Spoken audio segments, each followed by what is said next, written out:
नमस्ते दोस्तों, मैं हूं प्रदीप कुमार। आप देख रहे हैं डिजिटल मार्केट। वीडियो शुरू करने से पहले बता दूं कि ये वीडियो एक एजुकेशनल पर्पज के लिए है। अगर आप कोई भी फाइनेंशियल इन्वेस्टमेंट करते हो तो अपनी सोच समझ के साथ ही करें या फिर अपने फाइनेंशियल एडवाइजर से सलाह जरूर लें। अगर आपको कोई भी फाइनेंशियल लॉस होता है तो उसके लिए वीडियो रिस्पॉन्सिबल नहीं रहेगी। तो चलो दोस्तों, वीडियो शुरू करते हैं। देखो, आज जो हम जिस स्टॉक के बारे में बात करने वाले हैं वो स्टॉक है इन्वेंचर ग्रोथ एंड सिक्योरिटीज लिमिटेड। यहाँ पे ये जो स्टॉक जिस सेक्टर से बिलोंग करता है वो सेक्टर बैंकिंग और नॉट बैंकिंग सर्विस से रिलेटेड है, जहां पर ऑफलाइन में इक्विटी वगैरह सेल आउट की जाती है। अब लोग पूछते हैं इक्विटी ऑफलाइन में कैसे सेल आउट होती है। तो आप बैंक के थ्रू भी, जैसे अभी आप जो शेयर्स खरीदते हो वो जीरोधा, एंजल ब्रोकिंग या किसी भी ब्रोकिंग एप्लीकेशन या ब्रोकरेज के थ्रू परचेज करते हो, ऐसे इसी स्टॉक को आप ऑफलाइन किसी दूसरे ब्रोकरेज से भी परचेज कर सकते हो या बैंक से परचेज कर सकते हो। और जहां से परचेज करोगे उनको सिक्योरिटी स्टॉक्स ही बोला जाता है, मतलब सिक्योरिटी इंफ्रास्ट्रक्चर्स ही बोला जाता है। जैसे मान लो आप आईसीआईसीआई बैंक से अगर कोई भी सिक्योर इक्विटी वगैरह या म्यूचुअल फंड परचेज करते हो, वहां पे जो आपको इक्विटी और म्यूचुअल फंड वगैरह सेल आउट किए जाएंगे वो पेपर या बोर्ड के थ्रू सेल आउट किए जाते हैं। ठीक है, वहां पे थोड़ा सा आपको प्रॉफिट कम मिलता है, वहां पे ब्याज दरें कुछ कम मिलती है, वहां पे रिस्क थोड़ा सा कम रहता है। ठीक है, ऑनलाइन अगर आप खुद से खेलोगे तो वहां पे आपको प्रॉफिट ज्यादा मिलेगा, लेकिन रिस्क भी आपको खुद ही हैंडल करना होता है। ठीक है, तो ये उस स्टॉक से बिलोंग करता है। तो देखो, अगर आप चैनल पे नए हो तो चैनल को सब्सक्राइब जरूर कीजिएगा, क्योंकि हम काफी डीपली रिसर्च करके आपके लिए वीडियो बना के लेके आते हैं। लोअर सर्किट और अपर सर्किट की न्यूज हम 10 से 15 दिन पहले आपको दे देते हैं। साथ में जितने भी डिविडेंड, राइट इश्यू और बोनस देने वाले स्टॉक्स होते हैं उनकी इंफॉर्मेशन सबसे पहले लेके आते हैं। तो देखो, हम बात कर रहे थे इन्वेंचर ग्रोथ पे। तो देखो, जितनी भी सिक्योरिटी ऑफलाइन सेल आउट होती है, ठीक है, उस स्टॉक से ये बिलोंग करते हैं। तो सेक्टर अपने आप में वैसे ही काफी ज्यादा मजबूत है। इंडियन स्टॉक मार्केट में अगर बैंकिंग का सेक्टर और सिक्योरिटीज का सेक्टर ना हो तो इंडियन स्टॉक मार्केट की धज्जियां उड़ जाएगी।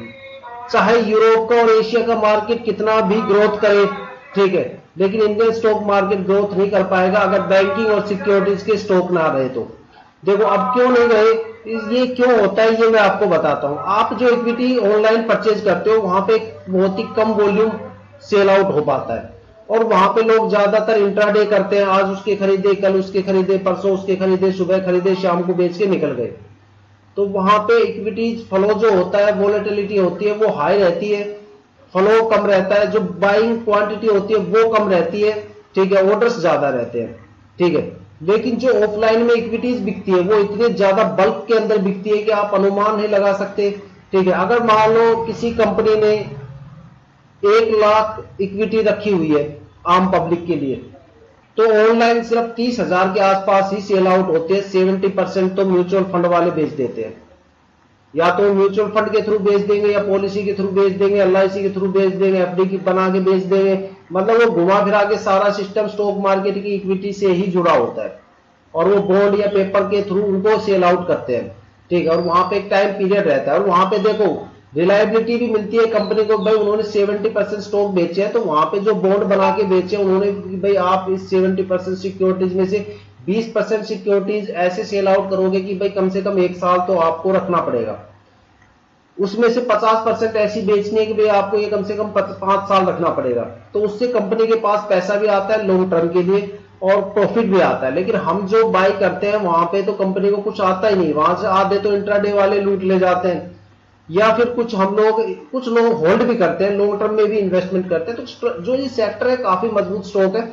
अब ये स्टॉक डाउन क्यों है, उसके पीछे एक रीजन है, क्योंकि ये स्टॉक एक राइट इशू लेके आया था। राइट इशू क्यों लेके आता है स्टॉक, क्योंकि उसको अपना बिजनेस एक्सपेंड करना होता है। तो एक्सपेंड करने के लिए वो राइट इशू लेके आते हैं, वही एक मीडियम होता है उसे पैसे कलेक्ट करने के लिए। क्योंकि जब कोई बिजनेस एक्सपेंड करेगा, लार्ज अमाउंट उसको चाहिए होता है बिजनेस एक्सपेंड करने के लिए, तो 2 ऑप्शन होते हैं, या तो बैंक से पैसा लो, वहां पे आपको ब्याज दर देनी पड़ेगी, या फिर आप राइट इशू निकाल दो।